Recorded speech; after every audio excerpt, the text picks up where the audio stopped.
भारतवर्ष में एक प्रतापी और दानी राजा राज्य करता था। वह नित्य गरीबों और ब्राह्मणों की सहायता करता था। यह बात उसकी रानी को अच्छी नहीं लगती थी। वह ना ही गरीबों को दान देती, ना ही भगवान का पूजन किया करती थी और राजा को भी दान देने से मना किया करती थी। एक दिन राजा शिकार खेलने वन को गए हुए थे, तो रानी महल में अकेली थी। उसी समय बृहस्पति देव साधु वेश में राजा के महल में भिक्षा के लिए गए और भिक्षा मांगी। रानी ने भिक्षा देने से इनकार कर दिया और कहा, हे साधु महाराज, मैं तो दान पुण्य से तंग आ गई हूँ। मेरा पति सारा धन लुटाते रहता है। मेरी इच्छा है कि हमारा धन नष्ट हो जाए, फिर ना रहेगा बांस, ना बजेगी बांसुरी। साधु ने कहा, देवी, तुम तो बड़ी विचित्र हो। धन संतान तो सभी चाहते हैं। पुत्र और लक्ष्मी तो पापी के घर में होने चाहिए। यदि तुम्हारे पास अधिक धन है तो भूखों को भोजन दो, प्यासों के लिए प्याऊ बनवाओ, मुसाफिरों के लिए धर्मशालाएं खुलवाओ। जो निर्धन अपनी कुंवारी कन्याओं का विवाह नहीं कर सकते, उसका विवाह कर दो। ऐसे और कई काम हैं जिनके करने से तुम्हारा यश लोक परलोक में फैलेगा। परंतु रानी पर उपदेश का कोई प्रभाव न पड़ा। वह बोली, महाराज, आप मुझे कुछ ना समझाएं। मैं ऐसा धन नहीं चाहती जो हर जगह बांटती फिरूं। साधु ने उत्तर दिया, यदि तुम्हारी ऐसी इच्छा है तो तथास्तु। तुम ऐसा करना कि बृहस्पतिवार को घर लीपकर पीली मिट्टी से अपना सिर धोकर स्नान करना, भट्टी चढ़ाकर कपड़े धोना। ऐसा करने से आपका सारा धन नष्ट हो जाएगा। इतना कहकर वह साधु महाराज वहां से आलोप हो गए। साधु के अनुसार कई बातों को पूरा करते हुए रानी को केवल 3 बृहस्पतिवार ही बीते थे कि उसकी समस्त धन संपत्ति नष्ट हो गई। भोजन के लिए राजा का परिवार तरसने लगा। तब एक दिन राजा ने रानी से बोला कि हे रानी, तुम यहीं रहो, मैं दूसरे देश को जाता हूँ, क्योंकि यहाँ पर सभी लोग मुझे जानते हैं, इसीलिए मैं कोई छोटा कार्य नहीं कर सकता। ऐसा कहकर राजा परदेश चला गया। वहाँ वह जंगल से लकड़ी काट कर लाता और शहर में बेचता। इस तरह वह अपना जीवन व्यतीत करने लगा। इधर राजा के परदेश जाते ही रानी और दासी दुखी रहने लगी। एक बार जब रानी और दासी को 7 दिन तक बिना भोजन के रहना पड़ा, तो रानी ने अपनी दासी से कहा, हे दासी, पास ही के नगर में मेरी बहन रहती है। वह बड़ी धनवान है, तो उसके पास जा और कुछ ले आ, ताकि थोड़ी बहुत गुजर बसर हो जाए। दासी रानी की बहन के पास गई। उस दिन गुरुवार था और रानी की बहन उस समय बृहस्पतिवार का व्रत की कथा सुन रही थी। दासी ने रानी की बहन को अपनी रानी का संदेश दिया, लेकिन रानी की बड़ी बहन ने कोई उत्तर नहीं दिया। जब दासी को रानी की बहन से कोई उत्तर नहीं मिला तो वह बहुत दुखी हुई और उसे क्रोध भी आया। दासी ने वापस आकर रानी को सारी बात बता दी। सुनकर रानी ने अपने भाग्य को कोसा। उधर रानी की बहन ने सोचा कि मेरी बहन की दासी आई थी, परंतु मैं उससे नहीं बोली, इससे वह बहुत दुखी हुई होगी। कथा सुनकर और पूजन समाप्त करके वह अपनी बहन के घर आई और कहने लगी, हे बहन, मैं बृहस्पतिवार का व्रत कर रही थी। तुम्हारी दासी मेरे घर आई थी, परंतु जब तक कथा होती तब तक ना तो उठते हैं और ना ही बोलते हैं, इसीलिए मैं नहीं बोली। कहो दासी क्यों आई थी? रानी बोली, बहन, तुमसे क्या छिपाऊं, हमारे घर में खाने तक को अनाज नहीं था। ऐसा कहते कहते रानी की आंखें भर आईं। उसने दासी समेत पिछले 7 दिनों से भूखे रहने तक की बात अपनी बहन को विस्तार पूर्वक सुना दी। रानी की बहन बोली, देखो बहन, भगवान बृहस्पति देव सबकी मनोकामना को पूर्ण करते हैं। देखो, शायद तुम्हारे घर में अनाज रखा हो। पहले तो रानी को विश्वास नहीं हुआ, पर बहन के आग्रह करने पर उसने अपनी दासी को अंदर भेजा तो उसे सचमुच अनाज से भरा एक घड़ा मिल गया। यह देखकर दासी को बड़ी हैरानी हुई। दासी रानी से कहने लगी कि हे रानी, जब हमको भोजन नहीं मिलता तो हम व्रत ही तो करते हैं, इसीलिए क्यों ना इससे व्रत और कथा की विधि पूछ ली जाए, ताकि हम भी व्रत कर सकें। तब रानी ने अपनी बहन से बृहस्पतिवार व्रत के बारे में पूछा। उसकी बहन ने बताया, बृहस्पतिवार के व्रत में चने की दाल और मुनक्का से विष्णु भगवान का केले के जड़ में पूजन करें तथा दीपक जलाएं। व्रत कथा सुने और पीला भोजन ही करें, इससे बृहस्पति देव प्रसन्न होते हैं। व्रत और पूजन विधि बताकर रानी की बहन अपने घर को लौट गई। 7 दिन के बाद जब गुरुवार आया तो रानी और दासी ने व्रत रखा। घुड़साल में जाकर चना और गुड़ ले आई, फिर उससे केले की जड़ तथा विष्णु भगवान का पूजन किया। अब पीला भोजन कहाँ से आए, इस बात को लेकर दोनों बहुत दुखी थे। चूंकि उन्होंने व्रत रखा था, इसीलिए बृहस्पति देव उनसे प्रसन्न थे। इसीलिए वे एक साधारण व्यक्ति का रूप धारण कर 2 थालों में सुंदर पीला भोजन दासी को दे गए। भोजन पाकर दासी प्रसन्न हुई और फिर रानी के साथ मिलकर भोजन ग्रहण किया। उसके बाद वे सभी गुरुवार को व्रत और पूजन करने लगी। बृहस्पतिवार भगवान की कृपा से उनके पास फिर से धन संपत्ति आ गई, परंतु रानी फिर से पहले की तरह आलस्य करने लगी। तब दासी बोली, देखो रानी, तुम पहले भी इस प्रकार आलस्य करती थी तो तुम्हें धन रखने में कष्ट होता था, इस कारण सभी धन नष्ट हो गया। और अब जब भगवान बृहस्पति की कृपा से धन मिला है तो तुम्हें फिर से आलस्य होता है। रानी को समझाते हुए दासी कहती है कि बड़ी मुसीबतों के बाद हमने यह धन पाया है, इसीलिए हमें दान पुण्य करना चाहिए, भूखे मनुष्यों को भोजन कराना चाहिए और धन को शुभ कार्यों में खर्च करना चाहिए, जिससे तुम्हारे कुल का यश बढ़ेगा, स्वर्ग की प्राप्ति होगी और पितृ प्रसन्न होंगे। दासी की बात मानकर रानी अपना धन शुभ कार्यों में खर्च करने लगी, जिससे पूरे नगर में उसका यश फैलने लगा। बृहस्पतिवार व्रत कथा के बाद श्रद्धा के साथ आरती की जानी चाहिए। इसके बाद प्रसाद बांटकर उसे ग्रहण करना चाहिए। एक दिन राजा दुखी होकर जंगल में एक पेड़ के नीचे आसन जमा कर बैठ गया। वह अपनी दशा को याद करके व्याकुल होने लगा।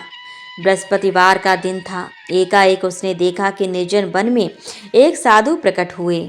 वह साधु वेश में स्वयं बृहस्पति देवता थे। लकड़हारे के सामने आकर बोले, हे लकड़हारे, इस सुनसान जंगल में तू चिंतामग्न क्यों बैठा है? लकड़हारे ने दोनों हाथ जोड़कर प्रणाम किया और उत्तर दिया, महात्मा जी, आप सब कुछ जानते हैं, मैं क्या कहूँ? यह कहकर रोने लगा और साधु को अपनी आत्मकथा सुनाई। महात्मा जी ने कहा, तुम्हारी स्त्री ने बृहस्पति के दिन बृहस्पति भगवान का निरादर किया है, जिसके कारण रुष्ट होकर उन्होंने तुम्हारी यह दशा कर दी। अब तुम चिंता को दूर करके मेरे कहने पर चलो तो तुम्हारे सब कष्ट दूर हो जाएंगे और भगवान पहले से भी अधिक संपत्ति देंगे। तुम बृहस्पति के दिन कथा किया करो। 2 पैसे के चने मुनक्का लाकर उसका प्रसाद बनाओ और शुद्ध जल से लोटे में शक्कर मिलाकर अमृत तैयार करो। कथा के पश्चात अपने सारे परिवार और सुनने वाले प्रेमियों में अमृत व प्रसाद बांटकर आप भी ग्रहण करो। ऐसा करने से भगवान तुम्हारी सब मनोकामनाएं पूरी करेंगे।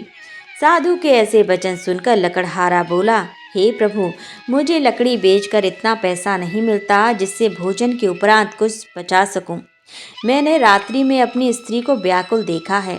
मेरे पास कुछ भी नहीं जिससे मैं उसकी खबर मांग सकूं। साधु ने कहा, हे लकड़हारे, तुम किसी बात की चिंता मत करो। बृहस्पति के दिन तुम रोजाना की तरह लकड़ियां लेकर शहर को जाओ।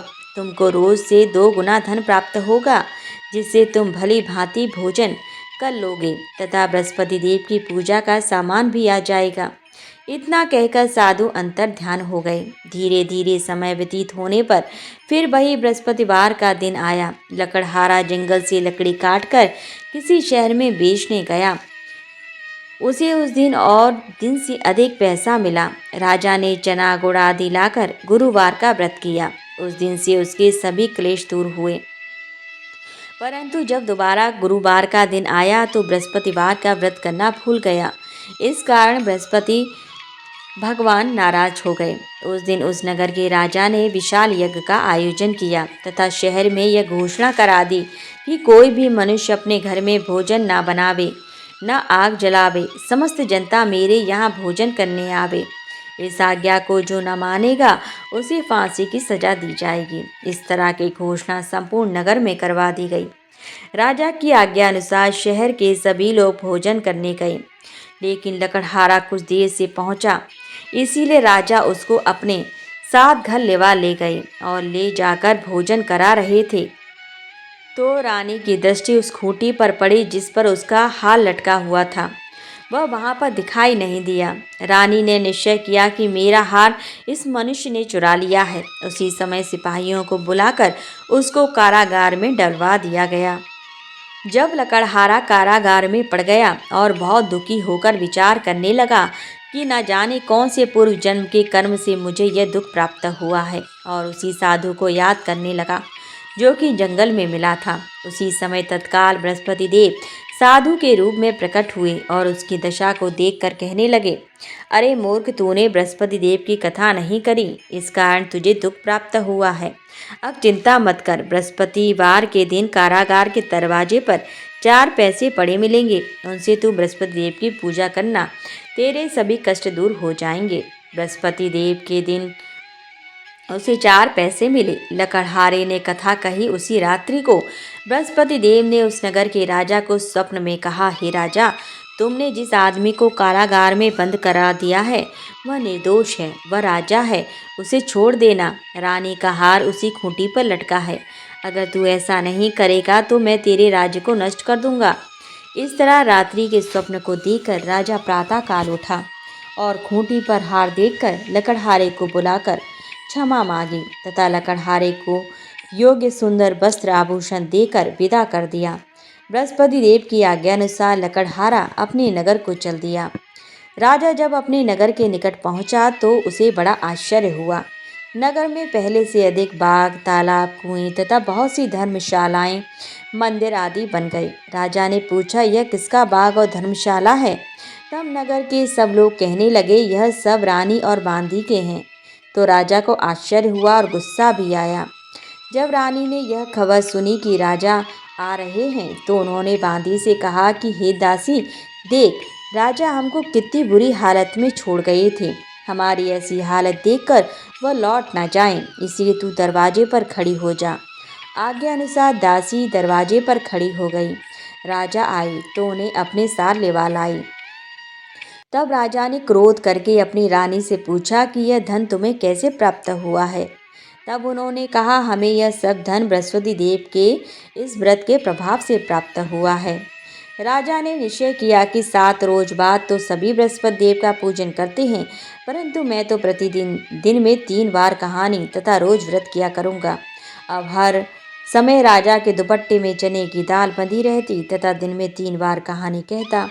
एक रोज राजा ने विचार किया कि चलो अपनी बहन के यहाँ हो आवे।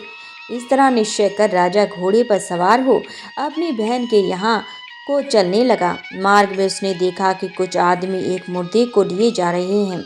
उन्हें रोककर राजा कहने लगा, अरे भाइयों, मेरी बृहस्पति देव की कथा सुन लो। वे बोले, लो, हमारा तो आदमी मर गया, इसको अपनी कथा की पड़ी है।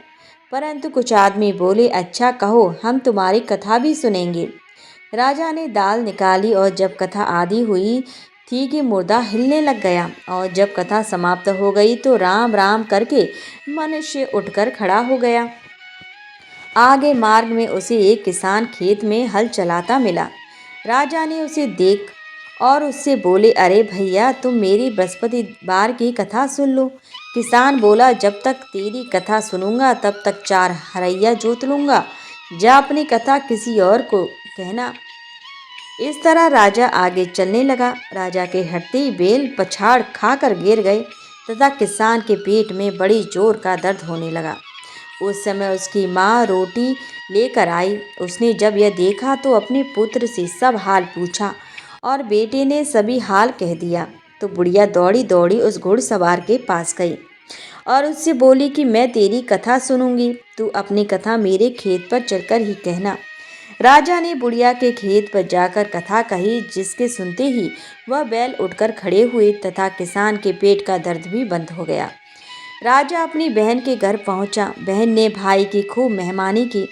दूसरे रोज प्रातःकाल राजा जगा तो वह देखने लगा कि सब लोग भोजन कर रहे हैं। राजा ने अपनी बहन से कहा, ऐसा कोई मनुष्य है जिसने भोजन नहीं किया हो? मेरी बृहस्पतिवार की कथा सुन लो। बहन बोली, हे भैया, यह देश ऐसा ही है कि पहले यहाँ लोग भोजन करते हैं, बाद में अन्य काम करते हैं। अगर कोई पड़ोस में हो तो देखाऊं। वह ऐसा कहकर देखने चली गई। परंतु उसे कोई ऐसा व्यक्ति नहीं मिला जिसने भोजन ना किया हो। अतः वह एक कुमार के घर गई जिसका लड़का बीमार था। उसे मालूम हुआ कि उनके यहाँ 3 रोज से किसी ने भोजन नहीं किया है। रानी ने अपने भाई की कथा सुनने के लिए कुम्हार से कहा। वह तैयार हो गया। राजा ने जाकर बृहस्पतिवार की कथा कही, जिसको सुनकर उसका लड़का ठीक हो गया। अब तो राजा की प्रशंसा होने लगी। एक रोज राजा ने अपनी बहन से कहा कि हे बहन, हम अपने घर को जाएंगे, तू भी तैयार हो जा। राजा की बहन ने अपनी सास ने कहा, हाँ चली जा, परंतु अपने लड़कों को मत ले जाना, क्योंकि तेरे भाई के कोई औलाद नहीं है। बहन ने अपने भैया से कहा, हे भैया, मैं तो चलूंगी, पर कोई बालक ना जाएगा। राजा बोला, जब कोई बालक ना चलेगा तब तू ही क्या करेगी। बड़े दुखी मन से राजा अपने नगर को लौट आया। राजा ने अपनी रानी से कहा, हम निर्वंशी हैं, हमारा मुंह देखने का धर्म नहीं है और कुछ भोजन आदि नहीं किया। रानी बोली, हे प्रभु, बृहस्पति देव ने हमें सब कुछ दिया है, वो हमें औलाद अवश्य देंगे। उसी रात को बृहस्पति देव ने राजा को स्वप्न में कहा, हे राजा, उठ, सभी सोच त्याग दे, तेरी रानी गर्भ से है। राजा की यह बात सुनकर बड़ी खुश हुई। 9वें महीने में उसके गर्भ से एक सुंदर पुत्र पैदा हुआ। तब राजा बोला, हे रानी, स्त्री बिना भोजन के रह सकती है, पर बिना कहे नहीं रह सकती। जब मेरी बहन आवे तुम उससे कुछ कहना मत। रानी ने सुनकर हाँ कर दिया। जब राजा की बहन ने यह शुभ समाचार सुना तो वह बहुत खुश हुई तथा बधाई लेकर अपने भाई के यहाँ आई। तब रानी ने कहा, घोड़ा चढ़कर तो नहीं आई, गधा चढ़ी आई। राजा की बहन बोली, भाभी, मैं इस प्रकार ना कहती तो तुम्हें औलाद कैसे मिलती। बृहस्पति देव ऐसे ही हैं, जैसे जिसके मन में कामनाएं हैं सभी को पूर्ण करते हैं। जो सद्भावना पूर्वक बृहस्पतिवार का व्रत करता है एवं कथा पढ़ता अथवा सुनता है, दूसरों को सुनाता है, बृहस्पति देव उसकी सभी मनोकामना पूर्ण करते हैं। बोलो बृहस्पति देव की जय। भगवान बृहस्पति देव उसकी सदैव रक्षा करते हैं। संसार में जो मनुष्य सद्भावना से भगवान जी की पूजन व्रत सच्चे हृदय से करते हैं तो उनकी सभी मनोकामनाएं पूर्ण करते हैं।